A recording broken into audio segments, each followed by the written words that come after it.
ನಿಧಿ, ಬಾ ಹೋಗೋಣ. ಮತ್ತೆ ಟೈಮ್ ಆಗುತ್ತೆ, ಶಾಪಿಂಗ್ ಎಲ್ಲ ಮಾಡ್ಕೊಂಡ್ ಬರ್ಬೇಕಂದ್ರೆ ಸ್ವಲ್ಪ ಲೇಟೇ ಆಗ್ಬೋದೇನೋ. ಹ್ಞೂ ಅಕ್ಕ, ಬನ್ನಿ ಹೋಗೋಣ. ಅದಕ್ಕೆ ನಾನು ಮತ್ತೆ ಶರ್ಮಿಳಾ ಅಕ್ಕ ಇಬ್ರು ಶಾಪಿಂಗ್ ಹೋಗ್ಬಿಟ್ಟು ಬರ್ತೀವಿ. ಅಕ್ಕ ಏನೋ ಡ್ರೆಸ್ ತಗೋಬೇಕು ಅಂತಿದ್ರು, ಅದಕ್ಕೆ ನಾನು ಜೊತೆಲಿ ಹೋಗ್ತಾ ಇದ್ದೀನಿ. ಹೌದಾ? ಸರಿ ಆಯ್ತು, ಹೋಗ್ಬಿಟ್ಟು ಬನ್ನಿ. ನೀವು ಬರೋದಾದ್ರೆ ಬನ್ನಿ, ಬೇಕಿದ್ರೆ ನಮ್ ಜೊತೆನಲ್ಲಿ. ನಿಮ್ಗೂ ಓಡಾಡ್ಕೊಂಡ್ ಬಂದಂಗಾಗುತ್ತೆ. ಸುಮ್ನೆ ಮನೇಲಿ ಕುತ್ಕೊಂಡಿದ್ರೆ ಬೋರ್ ಅಲ್ವಾ? ಯಾರು ಹೇಳಿದ್ದು ಮನೇಲಿದ್ರೆ ಬೋರ್ ಆಗುತ್ತೆ ಅಂತ? ನನ್ಗೂ ಅನ್ಸಲ್ಲಪ್ಪ. ನನ್ಗೆ ಊರ್ ಸುತ್ತ ಅಭ್ಯಾಸ ಏನಿಲ್ಲ. ನೀವು ಹೋಗ್ಬಿಟ್ಟು ಬನ್ನಿ. ನನ್ ಗಂಡ ಬರ್ತಾರೆ, ಅವ್ರಿಗೆ ಕಾಫಿ ಟೀ ಏನ್ ಬೇಕು ಕೇಳಿ ವಿಚಾರಿಸ್ಕೊಂಡ್ ಕೊಡ್ಬೇಕು ತಾನೆ. ಸಂಸಾರಸ್ಥರು ಅಂತ ಅಂದ್ರೆ ಇದೆಲ್ಲ ಮಾಡ್ಲೇಬೇಕು. ಅದೇನು ಅರ್ಥ ಆಗದೆ ಇರೋರು ಊರ್ ಸುತ್ತಕ್ ಹೋಗ್ತಾರೆ. ನೀವು ಹೋಗ್ಬಿಟ್ಟು ಬನ್ನಿ. ಅದು ಹಾಗಲ್ಲ, ನಾವು ಸುಮ್ನೆ ಊರ್ ಸುತ್ತಕ್ ಹೋಗ್ತಾ ಇಲ್ಲ. ಅದು ನನ್ನ ಹತ್ರ ಡ್ರೆಸ್ಗಳು ಇರ್ಲಿಲ್ವಲ್ಲ, ಅದಕ್ಕೆ ಡ್ರೆಸ್ ತಗೊಂಡ್ಬರೋಣ ಅಂತ ಹೋಗ್ತಾ ಇದ್ದು ಅಷ್ಟೇ. ಸರಿ ಸರಿ, ಹೋಗ್ಬಿಟ್ಟು ಬನ್ನಿ. ಅಲ್ಲ, ನಾನು ನಿಮ್ಗೆ ಹೇಳಿಲ್ಲ ಬಿಡಿ, ಕೆಲವ್ರು ಇರ್ತಾರೆ ಅವ್ರಿಗೆ ಹೇಳಿದ್ದು, ನಾನು ನಿಮ್ಗೆ ಹೇಳಿಲ್ಲ. ನೀವು ಹೋಗ್ಬಿಟ್ಟು ಬನ್ನಿ. ಶರ್ಮಿಳಕ್ಕ, ಅದಕ್ಕೆ ಆತರ ಅಂದ್ರು ಅಂತ ಬೇಜಾರಾಯ್ತಾ? ನೀವೇನು ಬೇಜಾರ್ ಮಾಡ್ಕೋಬೇಡಿ. ಅವ್ರು ಯಾವಾಗ್ಲೂ ಹಂಗೇನೆ ಹೊರಟ ಹೊಟ್ಟಿ ಮಾತಾಡ್ಬಿಡ್ತಾರೆ. ನನಗೂ ಅಷ್ಟೇ ಅಕ್ಕ, ನನ್ಗಂತೂ ಸಿಕ್ಕಾಬಟ್ಟೆ ಬೇಜಾರಾಗುತ್ತೆ ಅವ್ರ ಮಾತಾಡಿದಾಗ. ಏನ್ ಮಾಡೋದು, ಅಡ್ಜಸ್ಟ್ ಮಾಡ್ಕೊಂಡು ಹೋಗ್ಲೇಬೇಕು. ಇಲ್ಲ ಇಲ್ಲ, ಅವ್ರ ಅಂದಿದ್ದಕ್ಕೇನ್ ಬೇಜಾರಾಗಿಲ್ಲ. ಅಲ್ಲ, ನಾನು ತಪ್ಪು ಮಾಡ್ಬಿಟ್ಟಿದೀನಿ. ಬಿಡು ಹೋಗ್ಲಿ, ನನ್ಗೇನ್ ಅನ್ನಿಸ್ತಿಲ್ಲ. ಬಾ ಹೋಗ್ಬಿಟ್ಟು ಬರೋಣ. Hi baby, good evening. ರೀ, ನಿಜ ಹೇಳಿ, ನೀವ್ ಎಲ್ಲಿಂದ ಬರ್ತಾ ಇದೀರ ಇವಾಗ? ನಾನಾ ನಿಂಗೆ ಹೇಳೋಗಿದ್ನಲ್ಲ, ಸ್ವಲ್ಪ ಹೊರಗಡೆ ಓಡಾಡ್ಕೊಂಡ್ ಬರ್ತೀನಿ ಅಂತ. ಅದೇ ನಿಜನಾ, ಅಥವಾ ನನ್ನಿಂದ ಏನಾದ್ರೂ ಮುಚ್ಚಿಡ್ತಾ ಇದ್ದೀರಾ? ಅನು, ಇದ್ಯಾಕೋ ಅತಿ ಆಯ್ತು ಅಂತ ಅನ್ನಿಸ್ತಾ ಇಲ್ವಾ ನಿನ್ಗೆ? ಅಲ್ಲ, ನಾನು ನಿನ್ನ ಹತ್ರ ಏನಾದ್ರೂ ಮುಚ್ಚಿಡ್ತೀನಿ ಅಂತ ಅನ್ನಿಸ್ತಾ ಇದೆಯಾ ನಿನ್ಗೆ? ಯಾವಾಗ ನೋಡಿದ್ರು ನನ್ ಮೇಲೆ ಅನುಮಾನನೇ ಪಡ್ತಿರ್ತೀಯ. ನಾ ಕೇಳಿದಕ್ಕಷ್ಟೇ ಉತ್ತರ ಕೊಡಿ. ಅದನ್ ಬಿಟ್ಟು ಅದು ಇದು ಅಂತ ಮಾತಾಕ್ ಬರ್ಸಕ್ ಹೋಗ್ತೀರಾ? ಏನಿಲ್ಲ, ಹೊರಗಡೆ ಹೋಗಿ ಓಡಾಡ್ಕೊಂಡ್ ಬಂದೆ ಅಷ್ಟೇ. ಹೌದಾ, ಸರಿ ಆಯ್ತು ಬಿಡಿ, ಹೋಗ್ಲಿ. ಅಲ್ಲ ಕಣೆ ಅನು, ಅಲ್ಲ ನೀನ್ ಹೇಳ್ದೆ ಅನ್ಬಿಟ್ಟು ನಾನು ಅದ್ರ ಬಗ್ಗೆ ತಲೆ ಕೆಡ್ಸ್ಕೊಳ್ಳಿಲ್ಲ. ಈಗ ಅಪ್ಪನ್ನ ಅಮ್ಮನ್ನ ಜೈಲಿಂದ ಕರ್ಕೊಂಬರೋದಿಕ್ಕೆ ಏನಾದ್ರೂ ವ್ಯವಸ್ಥೆ ಮಾಡ್ಬೇಕಿತ್ತು. ಅಟ್ಲೀಸ್ಟ್ ಹೋಗಿ ನೋಡ್ಕೊಂಡ್ ಮಾತಾಡ್ಸ್ಕೊಂಡಾದ್ರೂ ಬಂದಿದ್ರೆ ಸ್ವಲ್ಪ ಸಮಾಧಾನ ಆಗ್ತಾ ಇತ್ತು ಕಣೆ. ಅವ್ರು ಏನಾದ್ರೂ ಮಾಡ್ಲಿ, ಬಟ್ ಅವ್ರು ನಮ್ ತಂದೆ ತಾಯಿ ಅನ್ನೋದನ್ನ ನಾನ್ ಮರಿಬಾರ್ದಲ್ವಾ? ನಾನು ಈ ತರ ಇಲ್ಲಿ ಬದುಕ್ತಾ ಇದೀನಿ ಅಂತಂದ್ರೆ ಅದಕ್ ಕಾರಣ ಅವರೇ ಅಲ್ವಾ? ಯಾರಿಗೋಸ್ಕರ ಮಾಡ್ತಾರೆ ಅವರು? ಮಕ್ಳಿಗೋಸ್ಕರ ತಾನೇ ಮಾಡ್ತಾರೆ. ಮಕ್ಳಾಗಿತ್ಕೊಂಡು ನಾವು ನಮ್ ತಂದೆ ತಾಯಿಗೆ ಸಪೋರ್ಟ್ ಮಾಡ್ಲಿಲ್ಲ ಅಂದ್ರೆ ಹೇಗ್ ಹೇಳು? ಯಾಕಪ್ಪ ಗೌತಮ್, ಏನು ಮಾತು ಎಲ್ಲೆಲ್ಲ ಹೋಗ್ತಿದ್ಯಲ್ಲ? ಅಲ್ಲ, ನಾನು ನಿಮ್ಗೆ ಏನಂತ ಹೇಳಿದ್ದು? ಅವ್ರ ತಪ್ಪುಗ ಅವ್ರ ಶಿಕ್ಷೆ ಅನ್ಭವಿಸ್ಲಿ ಬಿಡಿ, ನೀವ್ ಯಾಕೆ ತಲೆ ಕೆಡ್ಸ್ಕೊಂತೀರಾ ಅಂತ ಅಷ್ಟೇ ಹೇಳಿದ್ದು. ಅಲ್ಲದೆ ಇವಾಗ ನಿಮ್ಮ ಅತ್ತೆ ಮಗಳು ಶರ್ಮಿಳಾ ಶಾಪಿಂಗ್ ಹೋಗ್ತೀನಿ ಅಂತ ಹೋದ್ರು, ನಿಮ್ ತಂಗಿನೂ ಅವಳು ಹೋದ್ರಪ್ಪ. ಅಲ್ಲ, ಅವಳಿಗೆ ದುಡ್ಡು ಕಾಸು ಎಲ್ಲ ಏನಾದ್ರು ನೀವು ಕೊಟ್ರಾ? ಇವಳೇನಪ್ಪ ದುಡ್ಡು ಕಾಸು ಕೊಟ್ರ ಅಂತ ಕೇಳ್ತಿದ್ದಾಳೆ. ಏನಾದ್ರೂ ನಾನೇ ಕೊಟ್ಟೆ ಅಂತ ಗೊತ್ತಾಗ್ಬಿಟ್ರೆ ನನ್ನ ಮಾತ್ರ ಸುಮ್ಮನೆ ಬಿಡಲ್ಲ ಇವಳು. ಕೊಟ್ಟಿಲ್ಲ ಅಂತ ಹೇಳ್ಬಿಡ್ತೀನಿ, ನನ್ಗದ್ರ ಬಗ್ಗೆ ಏನು ಗೊತ್ತೇ ಇಲ್ಲ ಅನ್ನೋ ತರ ಇದ್ಬಿಡ್ತೀನಿ. ಅಲ್ಲ ಕಣೆ ಏನು, ನಾನೆಲ್ಲ ಮನೇಲಿದ್ದೆ ಹೇಳು? ಇಲ್ಲಪ್ಪ, ನಾನೇನು ಕೊಟ್ಟಿಲ್ಲ, ನನ್ಗ ಆ ವಿಚಾರನೇ ಗೊತ್ತಿಲ್ಲ. ಸರಿ ಆಯ್ತು, ನಂಬ್ತೀನಿ. ಬಟ್ ಏನಾದ್ರೂ ನಾಳೆ ನೀವೇನಾದ್ರೂ ದುಡ್ಡು ಕಾಸು ಕೊಟ್ಟಿದ್ದೀರಾ, ಹೆಲ್ಪ್ ಮಾಡಿದೀರಾ ಅಂತ ನನಗೇನಾದ್ರೂ ಗೊತ್ತಾಗ್ಬೇಕು. ನಾನ್ ಮಾತ್ರ ಸುಮ್ಮನೆ ಇರಲ್ಲ.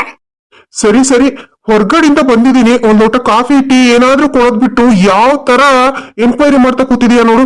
ಒಳ್ಳೆ ಯಾರೋ ಕೈದಿನ ಪೊಲೀಸ್ನವ್ರ ಎನ್ಕ್ವೈರಿ ಮಾಡ್ದಾಗ ಮಾಡ್ತಾ ಇದೀಯ. ಸರಿ ಹೋಗಿ ಫ್ರೆಶ್ ಅಪ್ ಆಗ್ಬಿಟ್ಟು ಬನ್ನಿ, ನಾನು ಕಾಫಿ ಮಾಡ್ಕೊಡ್ತೀನಿ. ಒಬ್ಬ ಸದ್ಯ ಬದುಕೊಂಡೆ. ಅಲ್ಲ, ಇವಳೊಬ್ಳು ಎಲ್ಲದಕ್ಕೂ ಹಂಗ್ ಮಾಡ್ಬಿಡಿ, ಹಿಂಗ್ ಮಾಡ್ಬಿಡಿ, ಹಿಂಗ್ ಮಾಡಿ ಅನ್ಕೊಂಡು ಏನ್ ನನಗೆ ಹೆವಿ ಟಾರ್ಚರ್ ಕೊಡ್ತಾಳೆ. ಆದ್ರೆ ಏನ್ ಮಾಡ್ಲಿ, 5 ವರ್ಷ ಇಷ್ಟಪಟ್ಟು ಮದುವೆ ಮಾಡ್ಕೊಂಡಿದೀನಿ. ಇವಳನ್ನ ಕಳ್ಕೊಳ್ಳೋದಿಕ್ ನನ್ಗೆ ಇಷ್ಟನೇ ಇಲ್ಲ. ರೀ, ಏನ್ರಿ ಇದು ನಮ್ ಪರಿಸ್ಥಿತಿ? ನಮ್ ಮನೆಯಲ್ಲಿ ನಾನು ರಾಣಿ ತರ ಇದ್ದೆ, ಈಗ ಈ ಜೈಲಲ್ಲಿ. ಅಯ್ಯೋ, ನನ್ಗಿನ್ ಇರಕ್ ಆಯ್ತಾ ಇಲ್ಲಪ್ಪ. ಅಲ್ಲನ್ ಸೊಸೆ ನಾನ್ ಜೈಲಿಗೆ ಬಂದಿರೋ ಖುಷಿಗೆ ಅದ್ ಎಲ್ಲಿ ಹಬ್ಬದ ಅಡ್ಗೆ ಮಾಡ್ಕೊಂಡು ಉಂಟವಳ ಏನೋ. ಏನಾಗಲ್ಲ, ಸುಮ್ಮನಿರೆ. ನನ್ ಮಗ ಇಲ್ವಾ, ನನ್ ಮಗ ಬಿಡಿಸ್ಕೊಂಡು ಹೋಗ್ತೇನೆ. ನಮ್ ಶರ್ಮಿಳಾ ಇಷ್ಟೊತ್ಕಾಗ್ಲೇ ಅವ್ನಿಗೆ ವಿಷಯ ಮುಟ್ಟಿಸಿರ್ತಾಳೆ. ಅವ್ನು ಬಿಡ್ಸೋದಿಕ್ಕೆ ಏನಾದ್ರೂ ವ್ಯವಸ್ಥೆ ಮಾಡ್ತಾ ಇರ್ತೇನೆ. ಲಕ್ಷ್ಮಿ, ಏನ್ ಲಕ್ಷ್ಮಿ ಇದು? ನಿನ್ ಸೊಸೆ ಇಂತ ಕೆಲ್ಸ ಮಾಡ್ಬಿಟ್ಲಲ್ಲ ನಮ್ಗೆ. ನಿನ್ನಲ್ದೆ ನನ್ನ ಸೇರ್ಸಿ ಜೈಲ್ಗೆ ಹಾಕ್ಸೋಳಲ್ಲ. ನಿಜವಾಗ್ಲೂ ನಿನ್ ಸೊಸೆನ ಬಾರಿ ಒಳ್ಳೆ ಹುಡುಗಿ ಅನ್ಕೊಂಡ್ಬಿಟ್ಟಿದ್ದೆ. ಅವಳು ಇಂತ ಕೆಲ್ಸ ಮಾಡ್ತಾಳೆ ಅಂತ ನಾನು ಯಾವತ್ತೂ ಅನ್ಕೊಂಡಿರ್ಲಿಲ್ಲ. ನೋಡಿದ್ರ ನಿಮ್ಗೆ ಹೆಂಗ್ ಅನ್ನಿಸ್ತೈತೆ ನನ್ ಸೊಸೆ ಮೇಲೆ ಅಂತವ? ಅದಕ್ಕೆ ಆ ಬಿಡಾಡಿನ ನಾನು ಎಲ್ಲಿ ಇಡ್ಬೇಕು ಅಲ್ಲೇ ಇಟ್ಟಿದ್ದು. ಈ ನನ್ ಮಗನೇ ಹಂಗೆ ಹಿಂಗೆ ಅಂತ ಅವಳಿಗೆ ನೈಸ್ ಮಾಡ್ತೀನಿ ಅಂತ ಹೋಗ್ಬಿಟ್ಟು ತಲೆ ಮೇಲೆ ಕೂರ್ಸ್ಕೊಂಡ ಅವಳು ನಮ್ಮ ಜೈಲ್ಗೆ ಕರ್ಕೊಂಬಂದ್ ಕೂರ್ಸಿದ್ಲು. ಅಮ್ಮ ಬಿಡಮ್ಮ ಹೋಗ್ಲಿ. ಏನೋ ಬಿಡ್ತಾರೆ ಏನ್ ಬಿಡ್ತಾರೆ ಹೇಳು. ಈ ವಯಸ್ಸಲ್ಲಿ ನಾನು ಜೈಲಲ್ಲಿ, ಅಯ್ಯೋ ನೋಡ್ದಾಗ ಏನ್ ಅನ್ನಕ್ಕಲ್ಲ. ನನ್ ಸಾಯೋ ಕಾಲದಲ್ಲಿ ಇಂಥ ನರಕ ಅನ್ಭವ ಸಾಯ್ಬೇಕು ಅಂತ ದೇವ್ರ ನನ್ನ ಹಣೆಲ್ ಬರ್ದಿದ್ನೋ ಏನೋ. ಅದಕ್ಕೆ ಇಂಥ ಸೊಸೆ ನಮ್ಮ ಮನೆಗ್ ಬಂದು ನಾನು ಈ ತರ ಜೈಲಿಗೆ ಬಂದು ಕುತ್ಕೊಂಡ ತರ ಆಯ್ತು. ಅಲ್ಲ ಕಣು ಗಿರೀಶ, ನೀನ್ ಯಾರೋ ಇನ್ನೊಬ್ಳು ಮದ್ವೆ ಆಗಿದ್ದೀನಿ, ಅವಳು ಅಷ್ಟು ಇಷ್ಟಪಡ್ತಾಳೆ ಇಷ್ಟ ಇಷ್ಟಪಡ್ತಾಳೆ ಅಂತಿದ್ದೆ. ಅಲ್ಲ ನಾವು ಜೈಲಿಗೆ ಬಂದು 3-4 ದಿನ ಆದ್ರೂ ಇನ್ನ ನಿನ್ನ ನೋಡಕ್ಕೆ ಬಂದಿಲ್ಲ ಅವಳು. ಅದೇ ಯೋಚನೆ ಮಾಡ್ತಾ ಇದ್ದೀನಿ ಅಮ್ಮ. ಪಾಪ ನನ್ ಮಗಂಗ್ ಹುಷಾರಿರ್ಲಿಲ್ಲ, ಎಲ್ಲೋ ಆಸ್ಪತ್ರೆಯಲ್ಲಿ ಅವಳ ಏನೋ ಗೊತ್ತಿಲ್ಲ. ಪಾಪ ನನ್ ಮಗುಗ್ ಹುಷಾರಿರ್ಲಿಲ್ಲ ಕಣಮ್ಮ, ಅದಕ್ಕೆ ಬಂದಿಲ್ಲ ಅವಳು. ಅಯ್ಯೋ ಹಾಳಾದವಳೆ, ಏನ್ ಮಾಡ್ಸಾಯ್ಲಿ ಹೇಳು. ಅಮ್ಮ ನಾಳೆ ನಮ್ ಸ್ವೀಟಿ ಬರ್ತಡೇ ಕಣಮ್ಮ. ಪಾಪ ನನ್ ಮಗಳು, ಅವಳು ಪಾಪ ಅಪ್ಪ ಇಲ್ಲ ಅಂತ ಬೇಜಾರ್ ಮಾಡ್ಕೋತಿರ್ತಾಳೋ ಏನೋ. ಅಯ್ಯೋ ಅಯ್ಯೋ ಅಯ್ಯೋ ಅಯ್ಯೋ ಅಯ್ಯೋ, ನಮ್ಗೊಂದ್ ಚಿಂತೆ ಆದ್ರೆ ಇವನ್ಗೆ ಒಂದ್ ಚಿಂತೆ ಆಗ್ತೈತೆ. ಅಲ್ಲ ಕಣೋ, ಈಗ ಜೈಲಿಗೆ ಕರ್ಕೊಂಬಂದ್ ಕೂರ್ಸಿ ಹೆಂಡ್ತಿ ತಾನೆ. ಅವಳು ಪ್ರೀತಿ ಇದ್ದಿದ್ರೆ ಇಂಥ ಕೆಲ್ಸ ಮಾಡ್ತಿದ್ಲ ಹೇಳು. ಅಯ್ಯೋ ಅವಳಿಗೇನ್ ಅದೇ ಬೇಕಾಗೈತೆ, ಅದಕ್ಕೆ ಅಪ್ಪನ ಮನೆಗೆ ಹೋಗಿ ಕುತ್ಕೊಂಡವಳೆ. ಅಪ್ಪನ ಮನೇಲಿ ಐತಲ್ಲಪ್ಪ ಬೇಕಾದಷ್ಟು ಆಸ್ತಿ ಐತೆ, ಇನ್ಯಾಕ್ ನಿನಗ್ ತಲೆ ಕೆಡ್ಸ್ಕೊತಾಳೆ ಹೇಳು. ರೀ ಏನ್ರಿ ಅದು ಎಷ್ಟ್ ಗಲಾಟೆ ಮಾಡ್ತಾ ಇದ್ದೀರಿ? ಸುಮ್ಮನೆ ಇರಕ್ಕಾಗಲ್ವಾ ನಿಮ್ಗೆ? ಇದನ್ನೇನ್ ನಿಮ್ ಮನೆ ಅಂತ ಅನ್ಕೊಂಡಿದೀರಾ, ಸ್ಟೇಷನ್ ಅಂತ ಅನ್ಕೊಂಡಿದೀರಾ? ಲಕ್ಷ್ಮು ನೋಡಲಿ, ಈ ಸ್ಟೇಷನ್ ಅಲ್ಲಿ ಜೋರಾಗಿ ಮಾತಾಡೋದು ತಪ್ಪು ನೋಡು. ಬಾಯಿಗೆ ಬೀಗ ಹಾಕೊಂಡು ಒಂದ್ ಮೂಲೆಯಲ್ಲಿ ಕುತ್ಕೊಂಡ್ಬಿಡ್ಬೇಕು. ಯಾವಾಗ ಒಂದೊತ್ತು ಊಟ ಕೊಡ್ತಾರೆ, ತಿನ್ಬಿಟ್ಟು ಮೂಲೆಯಲ್ಲಿ ಕೂತಿರೋದೇ ಆಗೈತ್ ನಮ್ ಕೆಲ್ಸ. ಇದೆಲ್ಲ ಬೇಕಿತ್ತ ನಮ್ಗೆ? ರೀ ಹೇಗಾದ್ರೂ ಮಾಡಿ ಆ ಪೊಲೀಸ್ ಅಪ್ಪನ ಹತ್ರ ಒಂದ್ ಫೋನ್ ಇಸ್ಕೊಂಡು ನಿಮ್ಗೆ ಗೊತ್ತಿರೋರ್ಗೆ ಯಾರಿಗಾದ್ರೂ ಫೋನ್ ಮಾಡ್ರಿ, ಇಲ್ಲ ನಮ್ಮ ಮಗಂಗಾದ್ರೂ ಫೋನ್ ಮಾಡ್ರಿ, ಬೇಗ ಬಂದ್ ಕರ್ಕೊಂಡೋಗಪ್ಪ, ಇಲ್ಲಿ ನನ್ಗೆ ಆಗ್ತಾ ಇಲ್ಲ ಅಂತ ಹೇಳ್ರಿ. ಅಯ್ಯೋ ಈ ವಿಷಯ ನನಗೆ ಮೊದ್ಲೇ ತಲೆಗೆ ಬಂದಿತ್ತು. ಆ ಅಪ್ಪಂಗೆ ದುಡ್ಡು ಕೊಡ್ತೀನಿ ಕೊಡಪ್ಪ ಅಂತ ಅಂದ್ರು ಕೊಡ್ಲಿಲ್ಲ. ಕೊನೆಗೆ ಈ ಚೈನ್ ಬಿಚ್ಕೊಡ್ತೀನಿ ಕೊಡಪ್ಪ ಅಂತ ಅಂದ್ರು ಆಗೋದಿಲ್ಲ ಕಣ್ರಿ. ನಮ್ ಮೇಡಮ್ ಅವರು ತುಂಬಾ ಸ್ಟ್ರಿಕ್ಟ್ ಇದಾರೆ, ಇಲ್ಲೆಲ್ಲ CCTV ಕ್ಯಾಮ್ರಾಗಳಿದಾವೆ, ಏನಾದ್ರೂ ಗೊತ್ತಾಯ್ತು ಅಂತ ಅಂದ್ರೆ ಮನೆಗ್ ಕಳಿಸ್ಬಿಡ್ತಾರೆ ನಮ್ನ. ಅದೇನೋ ಒಂದಿನದ ಆಸೆಗೆ ಹೋಗ್ಬಿಟ್ಟು ಜೀವನ ಪರ್ಯಂತ ಅನ್ನಕ್ ಮಣ್ಣಾಕತೀನಿ, ಆಗೋದಿಲ್ಲ ಹೋಗ್ರಿ ಅಂತ ಬೈದ್ಬಿಟ್ಟ.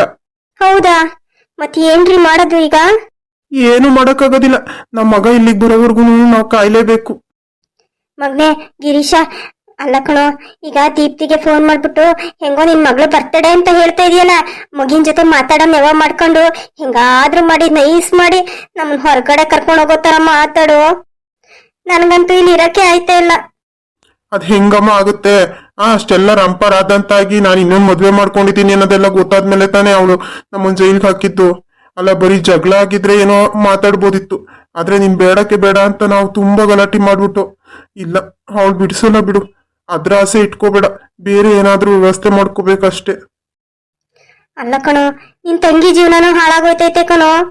ಮೊನ್ನೆ ಶರ್ಮಿಳಾ ಬಂದಾಗ ಹೇಳಿಲ್ವಾ, ಅವಳ ಗಂಡಂಗೆ ಯಾರನ್ನೋ ಮದ್ವೆ ಮಾಡಕ್ಕೆ ಅಂತ ಹುಡ್ಕವ್ರಂತೆ. ಅವಂದು ಮದ್ವೆ ಆಗೋಯ್ತು ಅಂತಂದ್ರೆ ನಿನ್ ತಂಗಿ ಜೀವನನೂ ಹಾಳಾಗೋಯ್ತದ ಕಣೋ. ಅವಳು ಬೀದಿಗೆ ಬಂದ್ಬಿಡ್ತಾಳೆ. ನಾವ್ ಹೇಗಾದ್ರೂ ಮಾಡಿ ಹೊರಗಡೆ ಆದ್ರೂ ಇದ್ದಿದ್ರೆ ಈ ಮದ್ವೆ ತಡ್ದು ಅವಳ ಸಂಸಾರ ಸರಿ ಮಾಡ್ಬೋದಿತ್ತು. ಹೀಗೇನು ಆಗ್ತಾ ಇಲ್ಲ. ಈಗ ಏನ್ ಮಾಡಕ್ಕಾಯ್ತದ ಹೇಳಮ್ಮ? ಈಗ ನನ್ ಕೈಲಿ ಏನಾಗುತ್ತೆ? ನನ್ ಜೀವನನೇ ಹದ್ಗೆಟ್ಟು ಹೈದರಾಬಾದ್ ಕೂತೈತೆ, ಇನ್ನು ಅವಳ ಜೀವನ ಹೆಂಗಮ್ಮ ಸರಿ ಮಾಡ್ಲಿ? ಅವಳಿಗೆ ಅವತ್ತೇ ಹೇಳಿ ಬುದ್ಧಿ ಹೇಳಿ ಕರ್ಕೊಂಡೋಗಿ ಗಂಡನ ಮನೆಗೆ ಬಿಟ್ಟು ಬಂದಿದ್ದು. ಮರ್ಯಾದಿಂದ ಇರ್ಬೇಕ್ ತಾನೆ ಇವಳು? ಇವಳು ಕೊಬ್ಬೆಚ್ಚಾಗಿ ಮತ್ತೆ ಓಡ್ ಬಂದ್ರೆ ನಾವೇನ್ ಮಾಡೋಣ ಹೇಳು? ಬೇಡಪ್ಪ, ಹಂಗ ಅನ್ಬೇಡ ಕಣಪ್ಪ. ಎಷ್ಟೇ ಆದ್ರೂ ನಿನ್ ತಂಗಿ ಅಲ್ವಾ ಅವಳು. ಏನೋ ತಪ್ಪು ಯಾರು ಮಾಡಕ್ಕಲ್ಲ ಹೇಳು. ನೀನು ಮಾಡಿದೀಯ, ನಾವು ಮಾಡಿದೀವಿ, ಎಲ್ಲಾರು ಮಾಡ್ತಾರೆ. ಅಂದ್ರೆ ಅವಳು ಮಾಡಿರೋದು ತಪ್ಪು ಅಂತ ಅವಳಿಗೆ ಅರ್ಥ ಆಗೈತ್ ಕಣಪ್ಪ. ಈಗ್ಲಾದ್ರೂ ಅವಳ ಜೀವನ ಸರಿ ಮಾಡ್ಕೊಳತ್ತರ ಮಾಡೋಣ ಕಣೋ. ಹೆಂಗಾದ್ರೂ ಮಾಡಿ ಇಲ್ಲಿಂದ ಹೊರಗಡೆ ಕರ್ಕೊಂಡೋಗು. ಬೇಕಾದ್ರೆ ಅವ್ರ ಕೈ ಕಾಲು ಹಿಡ್ದು ನಾನೇ ಮಾತಾಡ್ತೀನಿ, ನನ್ ಮಗಳ ಜೀವನ ಸರಿ ಮಾಡ್ತೀನಿ ಕಣಪ್ಪ. ಅಯ್ಯೋ ನೋಡನ್ ತಗೊಳಮ್ಮ, ಫಸ್ಟ್ ಜೈಲಿಂದ ಹೊರಗಡೆ ಹೋಗ್ ದಾರಿ ಯಾವ್ದೈತೆ ಅಂತ ಯೋಚನೆ ಮಾಡ್ತಾ ಇದ್ದೀನಿ. ಮಾವ ಏನ್ ಮಾಡದ್ ಮಾವ? ನನ್ಗಂತೂ ಏನ್ ಮಾಡೋದು ಅಂತಾನೆ ಗೊತ್ತಾಗ್ತಾ ಇಲ್ಲ. ನೀನ್ ಏನು ಯೋಚನೆ ಮಾಡ್ಬೇಡ ಕಣಪ್ಪ ಗಿರೀಶ. ಈಗ ನನ್ ಮಗ ಬರ್ತಾನೆ, ನನ್ ಮಗನ ಮೇಲೆ ನನಗ್ ನಂಬಿಕೆ ಐತೆ. ಅವ್ನ್ ಯಾವತ್ತು ನಮ್ಮನ್ ಬಿಟ್ಕೊಡಲ್ಲ. ಅವ್ನ್ ಬಂದು ಹೇಗಾದ್ರೂ ಮಾಡಿ ನಮ್ಮನ್ ಬಿಡಿಸ್ಕೊಂಡು ಹೋಗ್ತಾನೆ. ಅದಾದ್ಮೇಲೆ ನಿನ್ ಹೆಂಡತಿ ಜೊತೆ ಮಾತಾಡಿ ಕೇಸ್ ವಾಪಸ್ ತಗೊಳ್ಳೋ ತರ ಮಾಡು. ಆಮೇಲೆ ಬೇಕಿದ್ರೆ ನಿನ್ ಮೊದಲನೇ ಹೆಂಡತಿ ಜೊತೆನೆ ಇರುವಂತೆ. ಏನು ದೀಪ್ತಿ ಜೊತೆಲಾ? ಇಲ್ಲಮ್ಮವ, ಅವಳನ್ನ ನಿನ್ನ ಹತ್ರಕ್ ಸೇರ್ಸ್ಕೊತಾಳೆ ಅನ್ನೋ ನಂಬಿಕೆನೂ ನನ್ಗಿಲ್ಲ. ರೀ ಇನ್ನೊಂದ್ಸರಿಯ ಪೊಲೀಸ್ ಅಪ್ಪನ ಹತ್ರ ಮಾತಾಡಿ ಫೋನ್ ಇಸ್ಕೊಳ್ರಿ. ಇಲ್ಲ ಕಣೆ, ಏನು ಸಂದು ಕೇಳ್ತಾರ? ನಾನು ಮರ್ಯಾದೆ ಹೋಗುತ್ತಷ್ಟೇ ಅವನನ್ನು ಫೋನ್ ಕೇಳಿದ್ರೆ. ಆಯಪ್ಪ ನೋಡಿದ್ರೆ ಫೋನ್ ಕೊಡಲ್ಲ ಮಾಡಲ್ಲ, ಇಷ್ಟುದ್ದ ಭಾಷಣ ಬಿಗಿತಾನೆ. ನಾವೇನೋ ಮಾಡ್ಬಾರ್ದು, ತಪ್ಪು ಮಾಡ್ಬಿಟ್ಟಿದೀವಿ, ಯಾರನ್ನೋ ಕೊಲೆನೇ ಮಾಡ್ಬಿಟ್ಟಿದೀವಿ ಅನ್ನಂಗ್ ಹೇಳ್ತಾರೆ. ಅಲ್ಲ ನಮ್ ಗಿರೀಶ ಏನಂತದ್ ಮಾಡ್ಬಾರ್ದು ಮಾಡಿರೋದು? ಏನು ಎರಡನೇ ಮದ್ವೆ ಯಾರು ಆಗೇ ಇಲ್ವಾ? ಎಲ್ಲರೂ ಆಗಿರ್ತಾರೆ, ಏನ್ ಆಗದೆ ಯಾರು ಇರಕ್ಕಲ್ಲ. ಇವನ್ ಹೆಂಡತಿ ಸ್ವಲ್ಪ ಅತಿರೇಕವಾಗಿ ಆಡ್ತಿದ್ದಾಳೆ ಅಷ್ಟೇ. ಬಿಡು ಹೋಗ್ಲಿ, ಅದನ್ನೇ ಎಷ್ಟು ಸರಿ ಮಾತಾಡಿದ್ರು ಏನ್ ಬದ್ಲಾಗೋದಿಲ್ಲ, ಆಗಿರೋದೆಲ್ಲ ಆಗೋಗಿದೆ, ಮುಂದೆ ಆಗೋದು ಹಾಗೆ ಆಗುತ್ತೆ.